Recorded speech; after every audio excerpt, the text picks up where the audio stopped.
sendiri, sementara kita melakukan segala sesuatu untuk Tuhan. Jadi kita melakukan segala sesuatu bukan untuk kepentingan diri kita sendiri. Termasuk dalam hal bekerja. Kenapa banyak kerja orang bekerja tetapi berdoa, Tuhan saya dapat meminta pekerjaan, akhirnya diberi Tuhan, melamar, diterima, dapat pekerjaan. Bistan syukur enggak kalau dapat pekerjaan? Bistan syukur. Berapa lama? 7 hari 7 malam. Setelah bekerja 1 minggu 1 bulan mulai apa? Mulai apa? Kok gaweane abot ya? Kok gajine mung semene ya? Kok kanca-kancaku ora ana sing padha dan segala macam, mulai mengeluh. Kalau saudara jadi Tuhan bingung enggak? Ini jalur gawean, jika gawean tidak bersyukur nih barang melakukan pekerjaannya mengeluh. Kenapa? Karena cara berpikirnya yang salah. Jika hidup ini harusnya penuh dengan kelegaan, penuh dengan sukacita, tetapi karena gagal paham, akibatnya hidup itu seperti berat banget gitu ya. Kalau orang lain bekerja untuk kepentingan dirinya sendiri, kenapa? Karena tidak ada jaminan. Karena tidak ada jaminan. Sementara kita hidup untuk Tuhan. Kenapa? Semuanya sudah dijamin oleh Tuhan. Maka Tuhan katakan, jangan kamu khawatir tentang apa yang kamu makan, minum, dan pakai. Boleh tidak khawatir tentang makanan, minuman, tentang kehidupan ini? Jangan kamu khawatir. Jangan itu boleh atau tidak?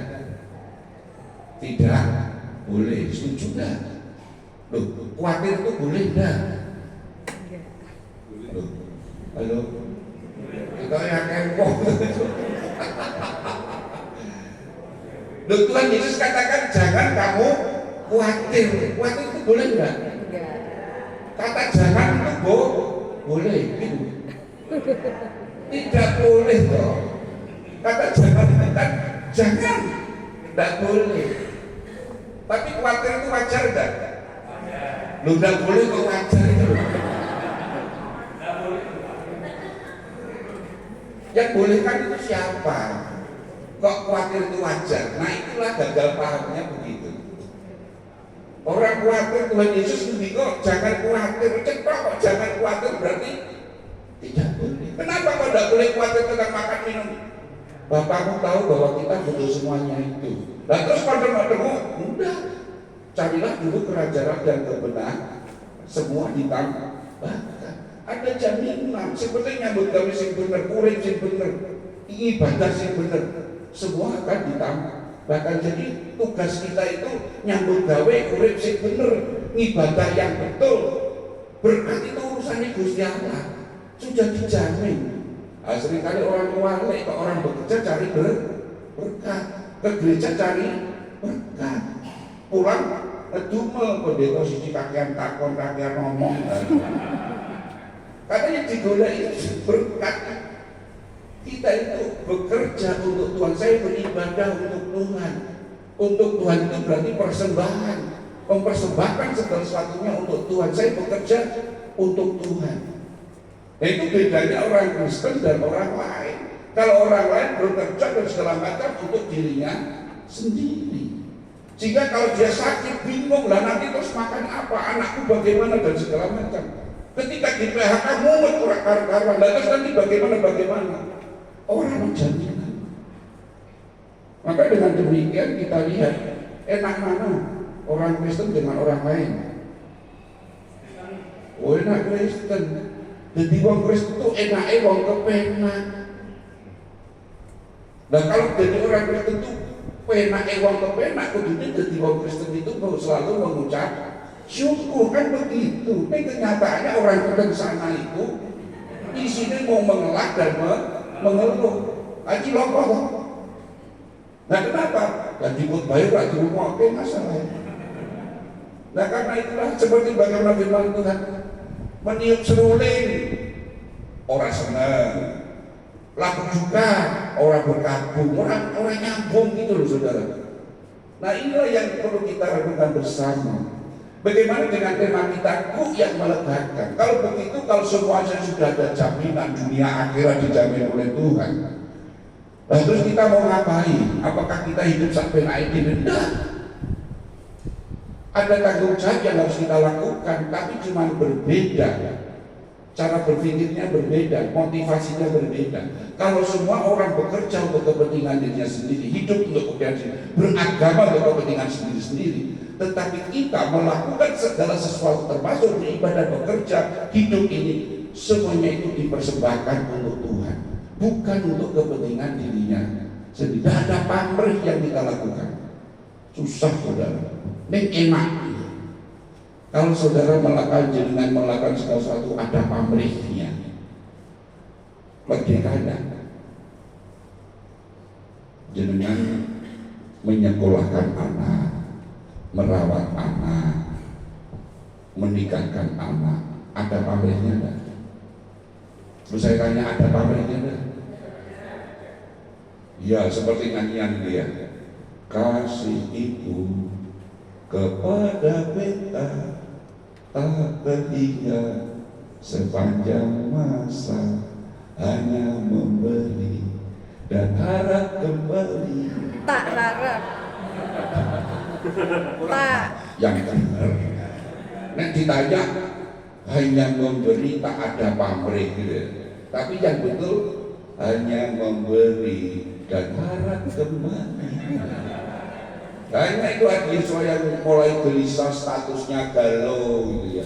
Kenapa? Anakku ini saya kurang ngerti karo wong tuane. Di sekolah ke, dirabek ke, barang wis gede, beliau mati lali karo wong tuane. Undang-undang saudara. Orang tua sampai tua di sosok ini gaweane. Katanya tak harap kembali, tapi kenyataannya berharap saudara. Anak Natalan ora teko nesu-nesu. Nah, saudara dikasih dari mindset, cara berpikir. Bagaimana kita memahami kuk yang melegakan sebagai orang percaya, sebagai orang Kristen. Bagaimana kita memahami kuk yang melegakan sebagaimana Tuhan katakan, marilah kepadaku yang letih lesu dan berbeban berat. Marilah kepadaku, aku akan memberikan kelegaan bagimu. Nah, saudara, ini tawaran Tuhan Yesus kepada mereka yang hidupnya berbeban berat, isinya mau mengelah dan mengeluh, kurit kosong dan segala macam. Orang model begini ini, orang yang justru punya kesempatan untuk mendapatkan kelegaan. Karena kelegaan ditawarkan kepada mereka yang tidak lega. Kelegaan ditawarkan kepada mereka yang mengalami masalah pergumulan yang tidak bisa melepaskan diri dari pergumulan hidupnya.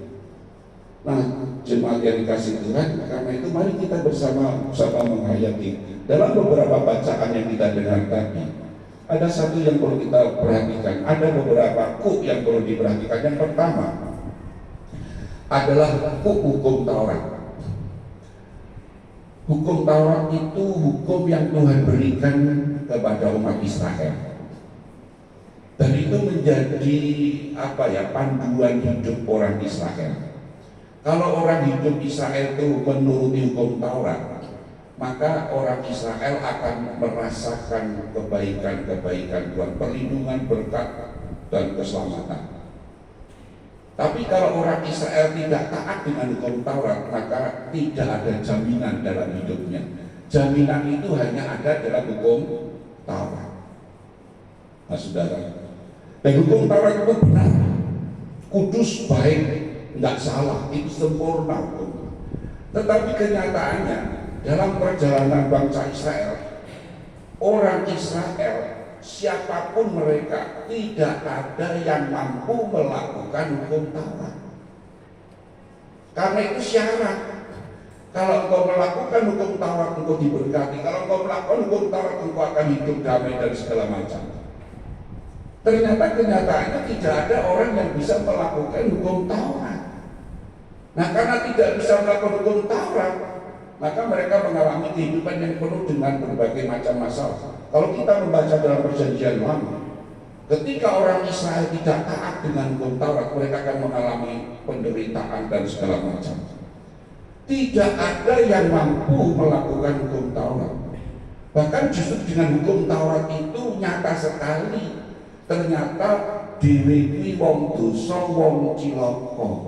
Jadi dengan adanya hukum Taurat itu menunjukkan kepada kita bahwa kita itu orang yang berdosa. Contoh,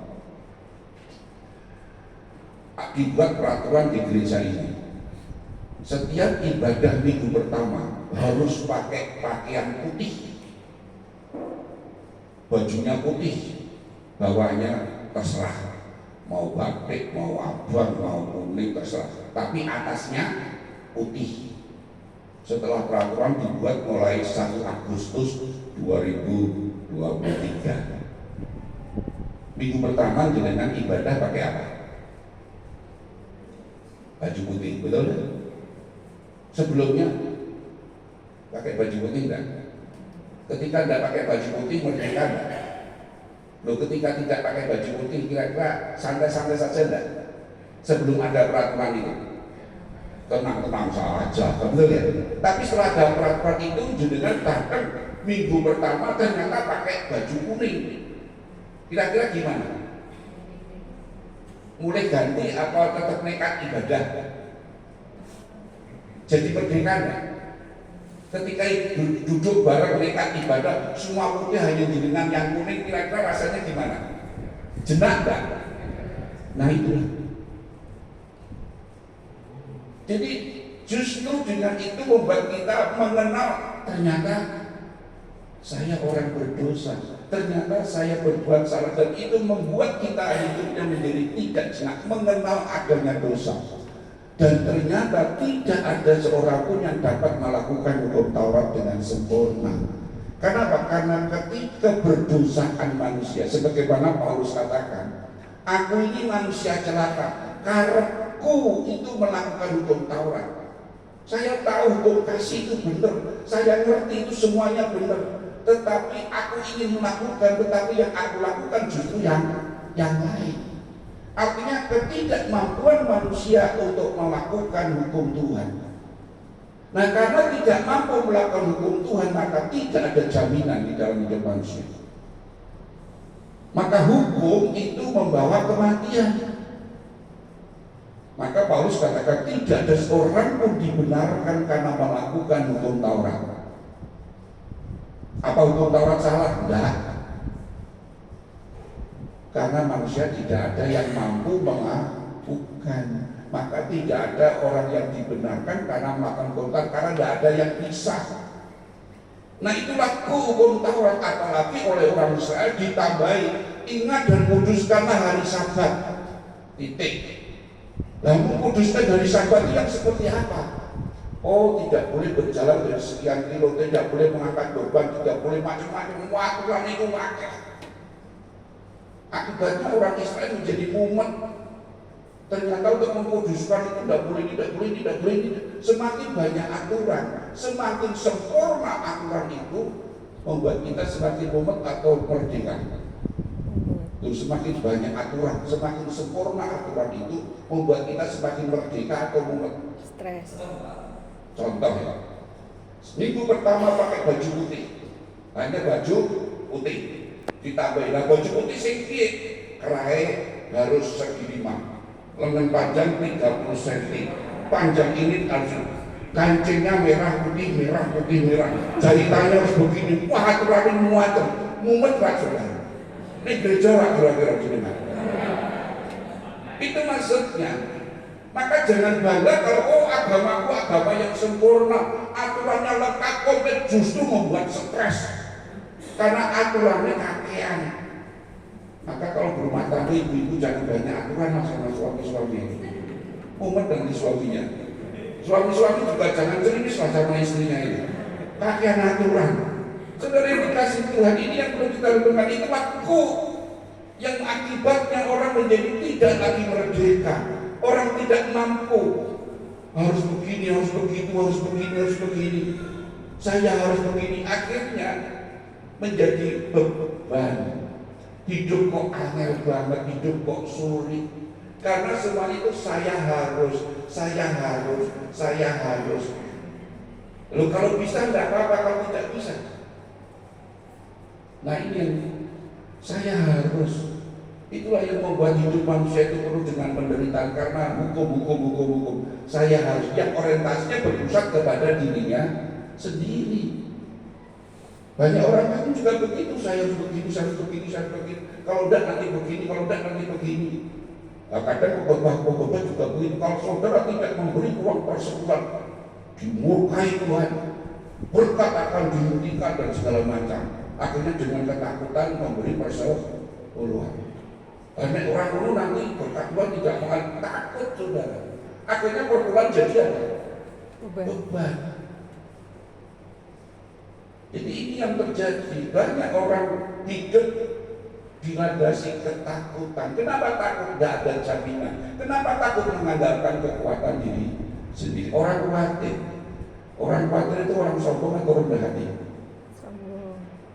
Orang khawatir itu orang sombong atau rendah hati? Sombong. Tak sombong. Karena orang khawatir itu mengandalkan dirinya sendiri. Coba ada masalah, waduh masalah gede, wah dewi orang usulkan, waduh gimana ini, khawatir karena tidak mampu mengatasi masalah. Terus datang temannya, mana kok? Guru, aku diancam ini, sudah tenang saja, tak urusannya aku ini, tak urusannya, tenang baik. Khawatir lagi enggak? Enggak. Ini anak buahku, tenang aja. Khawatir enggak? Lo jadi khawatir enggak? Kenapa? Ada yang nah, orang Kristen itu ada yang menolong enggak? Enggak ada. Ada, enggak khawatir. Nah ini jadi masalah, jadi meremehkan penolong kita. Alkitab terus mengatakan jangan kamu khawatir akan apa yang kamu makan, minum, pakai, akan hidup. Jangan kamu khawatir. Kenapa? Bapamu tahu. Tuhan menyertai menolong kita.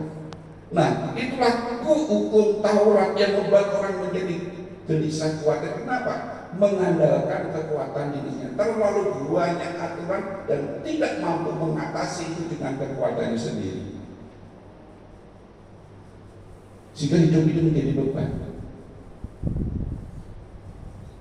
Saya pernah bertanya kepada mahasiswa, kamu kuliah setelah itu mau apa? Kerja apa? Kerja menurutmu itu apa? Kita itu hidup untuk bekerja atau bekerja supaya hidup? Menurut jadi mana? Ini akan menentukan menderita atau tidak dengan masalahnya. Hidup untuk bekerja atau bekerja supaya hidup? Hidup untuk bekerja. Benar? Apa bekerja supaya hidup? Yang benar dipikir sebenarnya. Begini saudara, kalau bekerja supaya hidup, maka saya harus bekerja supaya saya hidup. Kalau saya bekerja hasilnya banyak, senang enggak? Senang. Kalau bekerja hasilnya sedikit, senang. Loh iya kan? Kalau kita bekerja sesuai dengan apa yang kita harapkan, hasilnya bahagia, betul ya? Tapi kalau kita bekerja ketuk ringkol, hasilnya kok sithik, momen. Itu bekerja supaya hidup. Mati hidupnya tergantung saya kerja atau tidak. Kalau begitu sih jadi Gusti Allah kerja dirinya sendiri. Maka